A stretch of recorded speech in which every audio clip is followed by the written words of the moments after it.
Hi there, James Rowe here, presenter of the Which Cars podcast. Join me and the Which Cars team as we cover the biggest motoring stories, including our exclusive research into car reliability. When 5 to 9-year-old cars break down, they spend on average 4 days off the road. New to 4-year-old cars spend 4.8 days off the road. Now that might not seem like much in the general scheme of things, but that's a 20% difference. And that could be the difference, for example, if you break down on a Monday afternoon between getting your car back for the weekend or having to wait into the next week to having it repaired. Should you buy a used car rather than a new one? Unless you're desperate to get a car in exactly the colour or specification you want, there are plenty of low mileage used cars on the market with significant discounts on their new price. And if they're from a brand, say like Toyota or MG, which offer long warranties, then it can actually be quite a good option buying used because you'll still have that manufacturer cover behind you. And why are car headlights so bright nowadays? Car manufacturers want to make life easier for the driver, so they add these LED or laser headlights that illuminate the road ahead like never before, which is great if you're driving a car. Not so great if you're on the receiving end coming the other way. To listen to the full podcast, head to which.co.uk/cars podcast. You have to be a Which member to listen, but you can get a membership for 50% off the usual price. All the details are on that page, which.co.uk/cars podcast.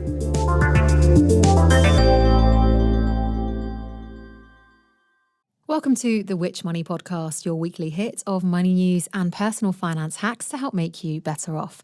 I'm your host, Lucia Ariano, and here's what's coming up this week.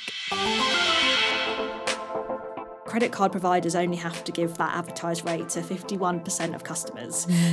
So that leaves a big old chunk of people that aren't going to get that rate. So you might only get 12 months, you might get 15. 6% of people admitted that having a rewards card was actually costing them money. Today we're going to be talking about credit cards. Now, used wrong and they can be a nightmare, but used right, they can be a great tool, whether that's the cheapest way to borrow, helping you get out of debt, or making the most of rewards. But there are hundreds out there on the market. So today we'll be explaining the different types and revealing the best ones, and deep diving into all things credit cards along the way. And joining me today is Which expert, Grace Witherden. Hi, Grace. Hi. And also Amy Knight, personal finance expert at NerdWallet UK. Hello. So first of all then, I've given us a little taster of some of the different types that are out there. Grace, can you kick us off with a kind of basic outline of the key credit card types available, what they do and who they might be for? Yeah, so you might think you just have one credit card, maybe it's the credit card that you bank with. And before I joined Which, I didn't actually know, but there's loads of types of credit cards and it doesn't make sense to have one. Maybe it's not for the purpose that you need it for the most. So starting from the beginning, we have cashback and reward credit cards. So this can include cards that will pay you a percentage of what you spend. They might pay you in reward points. You might get air miles back. So these are really good if you're going to spend a lot and pay it back every month and get some rewards. Then we have cards that are suited for travelling. This is because they have no fees, foreign fees. So when you spend abroad, you won't be charged a foreign transaction fee. And they're typically really good for if you're going abroad and you want to just put all your spending on the card, pay it off at the end of the month and not have extra fees. And then we have an interest-free purchase credit card. So these cards will charge you no interest on your purchases, typically for around 22 months. That's the longest we've seen at the minute. And that means if you have a big purchase coming up, like perhaps you've just moved house and you have loads of, kitchen items that you need to buy or something, you can put all of that on the card, and providing you pay your minimum repayment each month, you won't be charged extra interest. You'll only be charged what you spend, but you do need to pay the minimum payment each month. And then we have, sorry, this feels long, but I'm almost at the end. So then we have a balance transfer credit card. These are really good for shifting debt. So it might be that you have a credit card, perhaps with £1,000 on, and you're paying interest on that card. So what you can do is you can shift the balance from that card to an interest-free balance transfer card, and you will get a set period to pay the balance of that card back without being charged interest. Again, you need to make sure you make the minimum repayment. But it gives you some breathing space, because if you have £1,000, you can basically divide how long you've got that card for and pay off in instalments. We have a money transfer card. I am going to talk about that later. It works in a similar way, but instead of shifting the balance from one credit card to another, you can unlock the cash in that credit card and pay off your overdraft. If you're in your overdraft, you could put £1,000 on that credit card, pay off your overdraft, and then pay off the balance. It's very similar to a balance transfer, but it is different. There are also cards, there's one more I've forgotten, but there are also cards to suit people with bad credit scores. So these typically have a high interest rate, but providing you make your payments every month, then you'll build up your credit score. So they're good for people that might not be eligible for the best credit card deals that we've spoken about. It's a good sort of entry level if you're trying to build up your credit score. So there's a lot there, but I think that's the point, though, isn't it? That there are so many out there, and it's definitely not one fits all. Yeah, because if I just thought, I really need a new credit card, there's no point me having like a balance transfer credit card and then not actually using it for that purpose. Or if I want a cashback credit card, I shouldn't get that, but then hope that's going to help me out of debt, because it's not. So I think it is important to know like why you want it, because it's not complicated once you know what they're for. But you just have to think like, what do I actually really need this for? If you're looking to get it for a purpose. If you just want like an everyday, then you could maybe look at other things like the provider and the customer service and whatnot. Well, we'll be getting into lots of this as we go through the show. And before we dive into some of those a bit deeper, Amy, when it comes to picking one, once you know what type of credit card you want, where is it best to go to find the best deals? So working out the right one for you is kind of the hardest part. Actually, once you've figured out which type of credit card you need, the process of getting one is usually quite straightforward. As Grace hinted, you shouldn't just stick with whoever you bank with at the moment and assume that because you're a loyal customer, you're going to get any special perks or better rates. We've spoken on the podcast before about savings accounts and current accounts and how loyalty often doesn't pay. So shop around on comparison websites. It comes up so often, doesn't it? Loyalty doesn't pay. So shall we go a bit deeper then into the different types of cards and what they can help with and the ones we recommend? So starting with cutting debt, and balance transfer, I think, is the big one here, isn't it, Amy? Yeah, a lot of people will have started the new year with big financial goals. We've done some research at NerdWallet recently and found that summer holidays are really important for people. And so spending might seem like the thing you want to aim for, but actually paying off debts, generally, it makes sense to tackle that first before you prioritise your savings, because you're likely to pay higher interest rates on a credit card than you're going to earn back on your savings. So that's quite an important general principle to remember. In most cases, it makes sense to clear your debt before you start working on building up savings. Now, if you're struggling to make a monthly repayment on a credit card, the balance transfer cards can be quite a helpful solution because it enables you to basically buy yourself extra time to build up the money you need to clear that debt. Now, you may need quite a good credit score to qualify for the best credit card deals and the longest 0% periods. It is still possible to get one of these cards if you've got bad credit, and even just a few months without paying interest could help you make significant inroads into clearing that debt. If you do want to try that tactic, it's really important that you remember to close the card that you've transferred from, because otherwise you're just going to be collecting credit cards and that's probably not going to help you on your debt journey. The other thing to note is that 0% balance transfer cards often come with transfer fees that you're going to have to pay up front. And if the debt is not paid off during the promotional period, then the interest rate, which could be around 25%, is going to kick in instantly. I've got some example maths here. So let's say you've got £2,000 on a credit card left over from your Christmas shopping, and you've managed to find a card that's going to give you 18 months at 0%. So you transfer the balance, and then what you want to be doing is thinking, how can I break that £2,000 debt down into the 18 months I've got to clear it? So that works out at £111.11 per month. So you want to be transferring that regularly, treating it like a bill. And if you can pay a little bit extra, if you pay more than the minimum, then you can clear it more quickly. And so let's say then you've got £2,000 on one card, maybe you've got some money on another credit card. For people in those situations who want to pay off multiple credit cards at the same time, how do you decide which is best to pay off first? And just what's your general advice here? There are a couple of different approaches to this, and it partly depends how confident you feel about managing your debt and committing to making the repayments. One approach which people may have heard of is called the snowball method. The benefit of the snowball method is that you can see you're making progress, and it helps you keep the momentum so that you don't give up before you reach your goal of becoming debt-free. The way it works, you pay your smallest debt in full first. So whichever credit card's got the smallest balance, you clear that one. And then the amount that you've been paying monthly towards it, you roll that into trying to clear your next biggest credit card balance. And so it keeps growing, it keeps snowballing. And as it does so, your sense of accomplishment and self-belief also grows. If you've got a slightly different goal, which is to pay the least interest possible, then there's an alternative approach. You start with whichever card is charging you the highest rate of interest and you clear that one first. Now, you're still going to need to make minimum repayments on any other credit cards that you've got outstanding debt.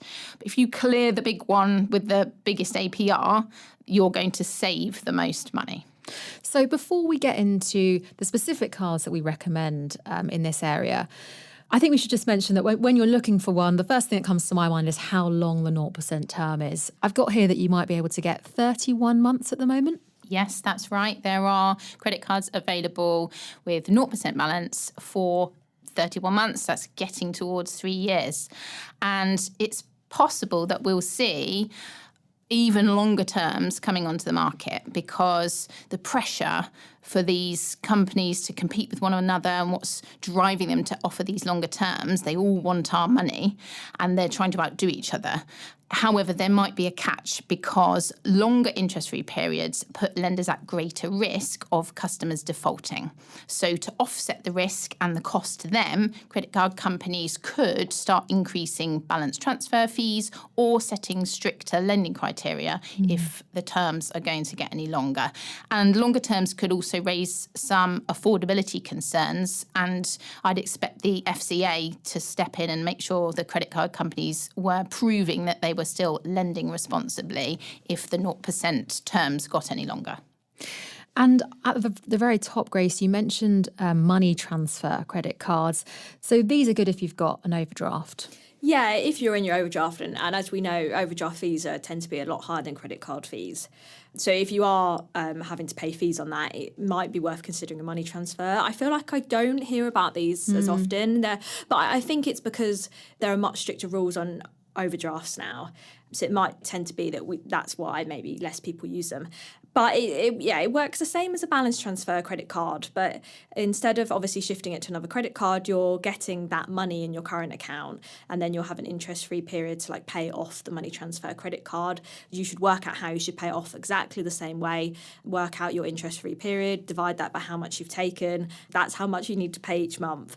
And ideally, that puts you back into your current account, out of your overdraft. Then you're not paying the overdraft fees and you're not paying any fees on the credit card, providing you're paying more than the minimum and ideally paying enough so that by the time the period ends, you've cleared it. But they still have fees as well. So to shift it across, the money across, you'd typically be charged a 4% fee. So at the actual money transfer itself, say if you transferred over £2,000, it would cost you £80. So there's still a fee to factor in there. But if you're in your overdraft and paying a lot, then it might be something that's worth considering. You just need to work out the difference. And I suppose, can we just pick out a couple or any of the ones that stand out balance transfer cards at the moment? So we've actually just had the results from our annual credit card survey, and this is when we survey customers and our market analysts look at the deals and they would give each card a product score and whatnot, which I will talk about later when we move on to some of the providers that we recommend. But from that, we also have best buys. So these are specific cards that we recommend for that category. So So we have a best buy for interest free, we have a best buy for earning rewards, we have a best buy for spending abroad, etc. So for our best buys, we take into account the fee and the interest free period. So we basically look at cards that don't charge a fee. And because there's no fee to transfer the balance, it does mean that you're not getting as long as 31 months. But the balance transfer isn't costing you anything. So currently, the longest term you can get with no fees is 14 months, and that's offered by Barclaycard, followed by Santander, which is offering 12 months.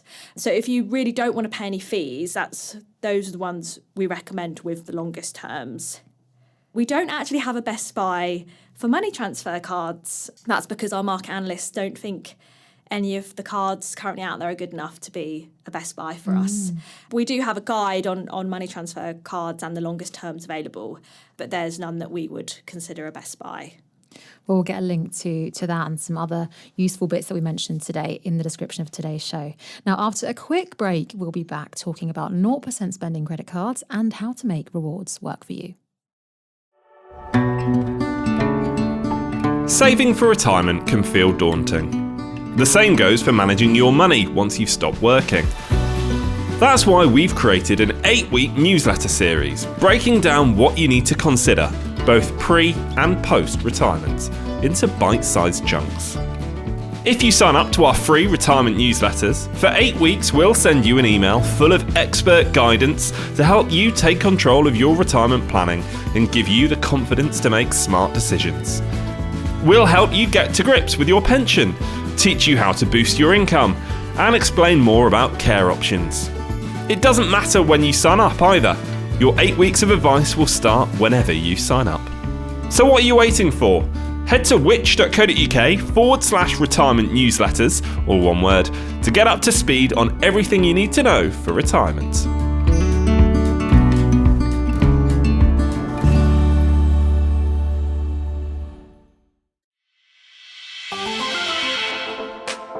Welcome back to the show. Now, before we get into rewards, I just wanted to give a quick mention to credit cards when you need to spread the cost of spending.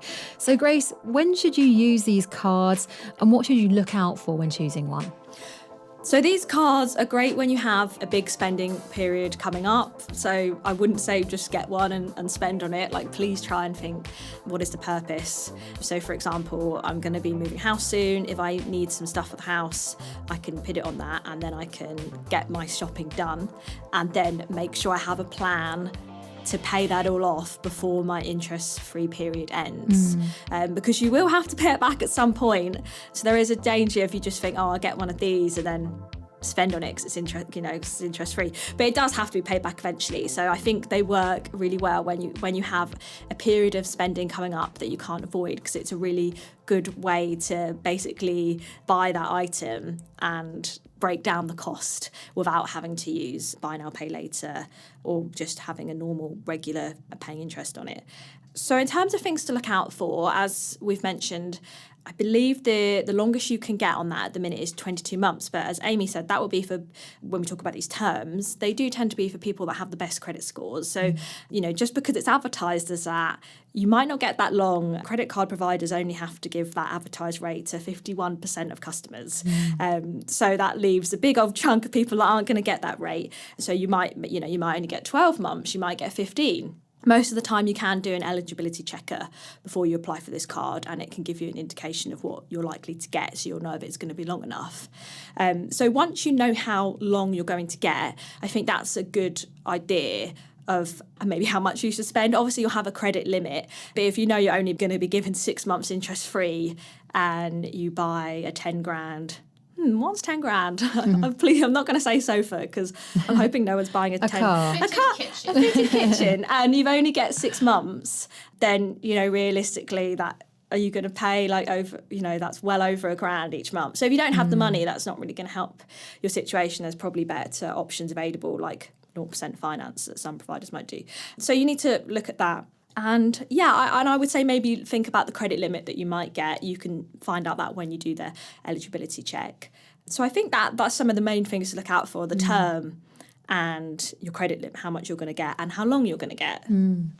And planning to pay it off. We were all nodding like a lot as you were saying that. Well, I did have a really good card actually last year. NatWest had a dual. It was 12 months balance transfer and 12 months interest free. So it was a really good card to do my balance transfer. So that nearly is all one card to fits all. Yeah, and that was a best buy for a while last year. And it was great. So I used it for my balance transfer, and it was so tempting because I knew it was interest free for my spending. But I had to be like, no, you've got your plan. You know what you're paying off each month. Like, don't add your shopping to it. But it was tempting because I knew I had it. I stuck to my sort of guns. And excellent willpower. Just Very used it for my smart. balance transfer. But yeah, you can typically sometimes get these cards where they might be balance transfer credit cards, but it might come with 3 months interest free, or it might be an interest free card, but you get a short period for balance transfer. So sometimes they do sort of have double deals going on, but maybe of course they do that because it's quite tempting to spend, isn't it? So yeah, maybe just think back to like, why are you taking out this card? Well, shall we get on to maybe the fun bit now? That's rewards. Understandably, these are a huge draw for many people. I'm talking air miles, Nectar points, discounts. Grace, I know we've spoken multiple times about these on the show and which ones we use. Yeah. Amy, let's hear from you. Let's get a fresh take. Yeah, let's hear from you to start with. Are these something people are using more and more? Yes, definitely. It is a trend. And NerdWallet conducted a survey at the end of 2024. We asked 2,000 adults in the UK what factors were influencing their choice of credit card, and reward points came out on top. So a third of people said that reward points was what influenced them to choose that card. It was top of the list. However, 3 in 10, so about 30%, admitted that the rewards card they'd chosen wasn't saving the money, it wasn't necessarily costing them money, but they weren't financially better off by having it. And 6% of people admitted that having a rewards card was actually costing them money. So by the time they'd factored in the fees that they were paying, the interest they were getting charged, there wasn't a financial benefit to having that card. Rewards cards can be a really nice way to build up money to put towards everyday costs. So if you use a card, for example, a Tesco Club Card credit card or a Nectar credit card, you'll probably be familiar with the shops that you can use those in. So you can be racking up points while you're just doing your groceries or buying fuel, and then they can be converted into vouchers to take money off future shops. They can also be converted into money off other products, other retailers, experiences. The Tesco Club Card, for example, you can convert points into Cineworld tickets. But something to bear in mind, if your friend is raving about, let's use the Tesco credit card as an example, and you're thinking, well, maybe I need that in my life. If you live nowhere near a Tesco, it's going to be hard to earn the points, spend the points. If you live nowhere near a Cineworld, you're not going to be able to use those cinema vouchers as easily. So it is really important that your rewards card matches how and where you shop. Another lookout with rewards cards is a minimum spend. So this is a minimum amount you'd have to put on the credit card in order to benefit from the points. So if you're unlikely to spend that much, then you're not going to benefit from earning the good stuff. And finally, the monthly fees. The best rewards cards tend to come with the highest fees. So you typically need to be using your credit card for quite a lot of regular spending, mentioned fuel and groceries, for example, to make the rewards outweigh the fee that you're going to pay. Just going back to Amy's point there, but how annoyed would you be if you spent so much on your card and you didn't earn enough to actually get the rewards, which is something that I don't think we've discussed actually much on this podcast. But you need to make sure that you actually are spending what you need to get any rewards. The flip side is, though, that you don't want to be buying things you wouldn't ordinarily buy or just going over rewards. Budget. There's this word called spaving. I don't know if you've come across this. I haven't. You're spending under the illusion that you're saving.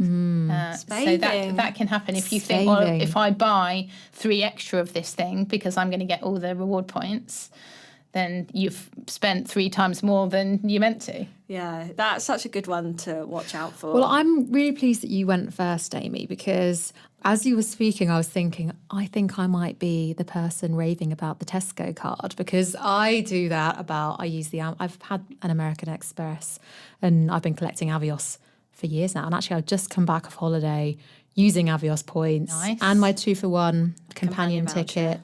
But, with my cynical hat on, every time we talk about this on the show, and Grace, you then talk about cashback credit cards, I think I really need to switch.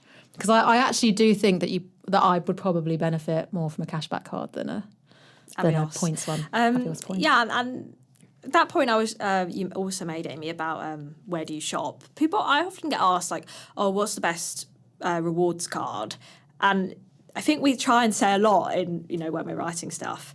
It does depend where you shop, because it might be that you might think, oh, this American Express Nectar card's really good. It actually has a much higher point earning potential than the Tesco one. But then if you don't actually live near the Sainsbury's, if you're driving miles and miles out of your way to fill up at a Tesco garage. Yeah, because I feel like, you get to an age and you know what your preferred supermarket is and you know where you want to do your shopping, and that's not going to change. So it's obviously good to get the rewards you can. And maybe they won't be as good as another supermarket. But then if that's where you're going to shop, you need to factor that in. Well, I'm going to ask you that question now, Grace. Which reward cards are the best? Which ones are kind of the top of our tables? So in terms of Best Buys, we don't actually do one. We don't do a Best Buy for reward points. So we're talking the supermarkets, the ones that reward you in Nectar points. Tesco Club Card, Waitrose has a reward credit card, so does M&S. We don't do a Best Buy for that, because we feel that it really does depend where you shop, and it's so hard to compare the points, not just the point earning potential, but then what the points are worth in monetary value. We have actually tried to do that we have done that in our guide, but we wouldn't want to say which one is the best over another, because we think that does come down to where you shop. It's actually it's much easier to come up with a Best Buy for cashback, because we can just look at the rates and the annual fees. So we do have a Best Buy for cashback, and that is the American Express Everyday Cashback Credit Card. This is the one that has no annual fee. So this card has a really good introductory rate. You can earn 5% cashback for the first 5 months, up to £125. But after that lovely introductory period is over, that cashback rate is going to drop to 0.5% on spending up to £10,000. If you spend over £10,000, you'll get 1% cashback on spending over that. American Express is also a Which recommended provider, which I will try and come on to later, but it's the providers that we really recommend because of their customer service. American Express has been a recommended provider for a couple of years now, and we really rate this cashback credit card, and it has no annual fee, which is always a good thing to consider with cashback credit cards.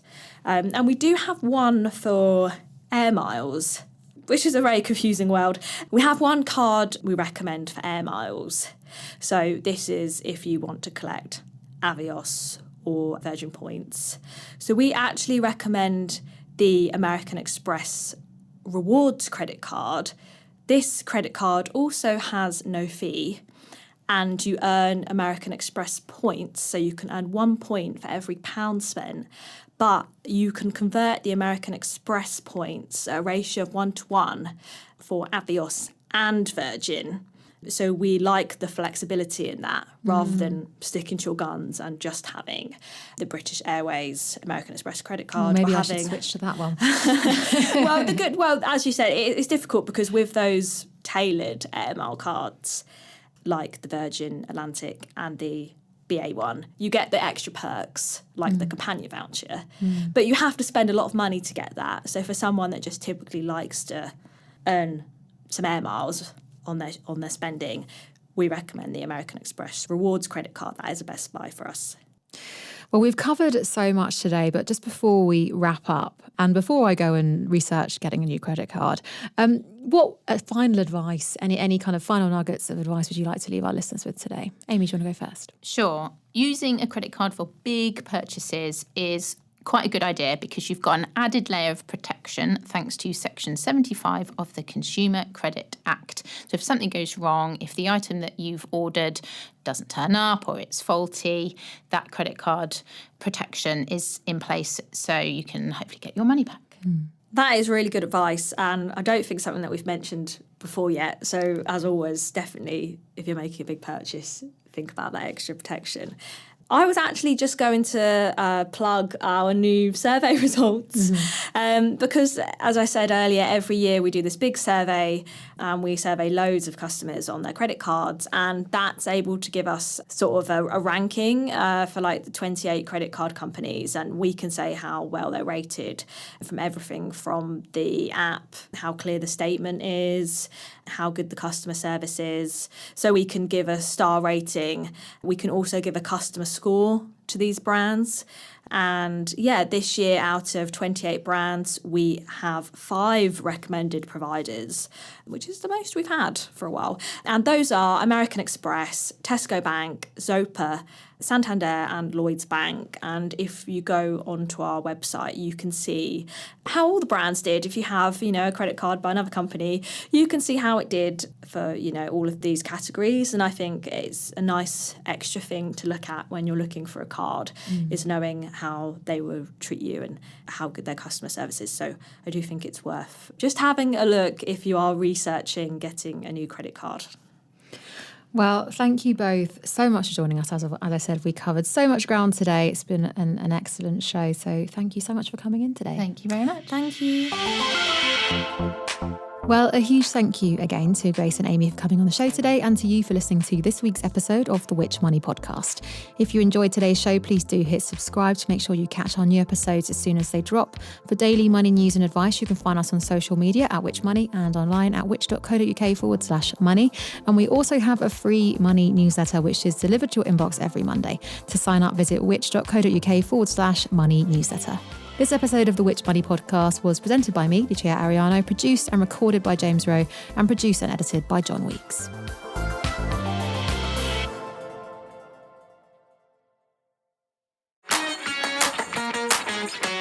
Next time you need to get work done on your home, or your car, or your garden, make sure you choose a trader you can trust. And don't just choose any trader, choose a Which trusted trader. Our trading standards professionals only endorse traders who've passed our rigorous assessment that includes credit reports, customer satisfaction surveys, reference checks, and interviews. When we say a trader's good enough to display our Which Trusted Trader logo, you can trust us. But don't take our word for it. Search Which Trusted Traders online to see our directory of around 4,000 traders. Every customer review you read there is verified genuine by our moderators, so you can choose with confidence. To find a local trader you can trust, search Which Trusted Traders or go to which.co.uk/traders. That's which.co.uk/traders. Everybody needs a trader they can trust.